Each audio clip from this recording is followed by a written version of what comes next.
महाराष्ट्राच्या मुख्यमंत्र्यांच्या हस्ते सपत्नीक आषाढीला विठुरायाच्या पूजेची परंपरा आहे। पण पुढच्या वर्षी अजित पवारांच्या हस्ते पूजा होऊ दे असं साकडं अमोल मिटकरींनी विठ्ठलाला घातले। पाहूया। पुढच्या आषाढी एकादशीची शासकीय महापूजा ही राज्याचे उपमुख्यमंत्री जे सध्या अजितदादा आहेत त्यांनी मुख्यमंत्री म्हणून सपत्नीक करावी हेच साकडं मी पांडुरंगाला घातलेलं आहे।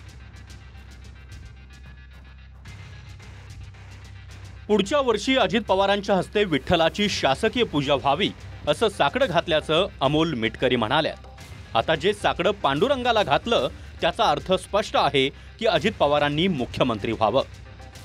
2 दिवसात 2 वेळा मिटकरींनी विठ्ठलाला दादांच्या मुख्यमंत्री पदासाठी साकडं घातलंय।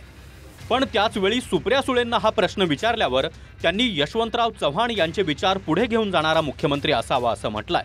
त्यातूनही वेगवेगळे अर्थ निघतायत।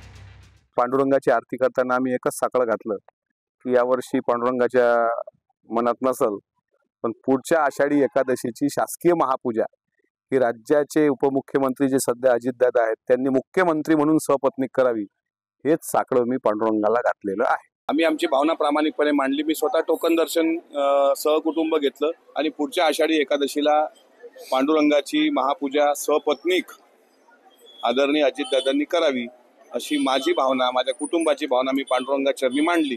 आता तो पुढच्या वर्षीचा योग कसा येतो हे विठ्ठलाच्याच मनात आहे, त्याबद्दल मी अधिक सांगणार नाही। हा नात्याचा विषय नाही, जबाबदारीचा विषय। मी नेहमी तुम्हाला सांगितलेलं आहे की ही महाराष्ट्राचा मुख्यमंत्री कोण व्हायचं हे महाराष्ट्राची मायबाप जनता ठरवणार।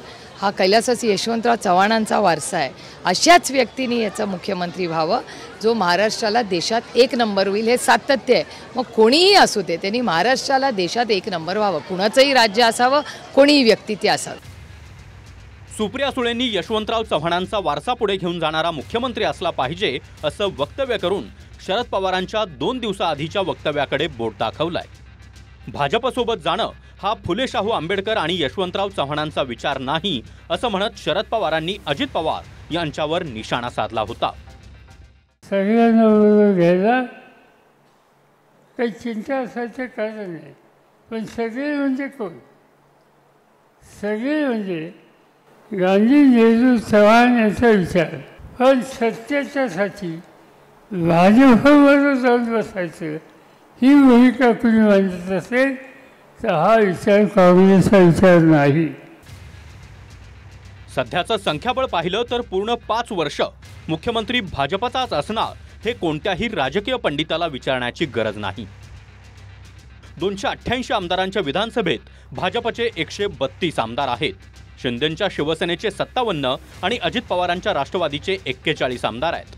त्यामुळे संख्याबळानुसार सध्या शिंदेंची शिवसेना असो की अजित पवारांची राष्ट्रवादी मुख्यमंत्री पदासाठी फिट बसत नाही। मात्र 2022 मध्ये शिंदेंसोबत जे झालं तसं भाजपच्या पाठिंब्यावर अजित पवारांना लॉटरी लागावी असं त्यांच्या राष्ट्रवादीला वाटतंय। मात्र ती परिस्थिती वेगळी होती। तिथं शिवसेनेमध्ये बंड करून आणि ठाकरेंचं सरकार पाडून शिंदे भाजपसोबत आले होते। पण पांडुरंग सर्वांच्याच मनोकामना ऐकेल असं अजित पवारांच्या पत्नी आणि खासदार सुनेत्रा पवार यांना वाटतंय।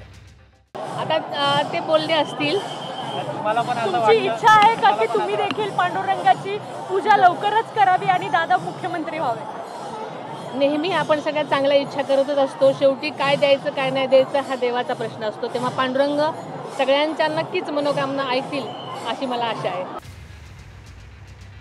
प्रत्येक जण आपापल्या नेत्यांसाठी साकडं घालतोय, पण यावर्षीची आषाढी एकादशीची पूजा मुख्यमंत्री देवेंद्र फडणवीस आणि त्यांच्या पत्नी अमृता फडणवीस यांच्याच हस्ते होईल हे स्पष्ट आहे। Bureau report, TV9 Marathi.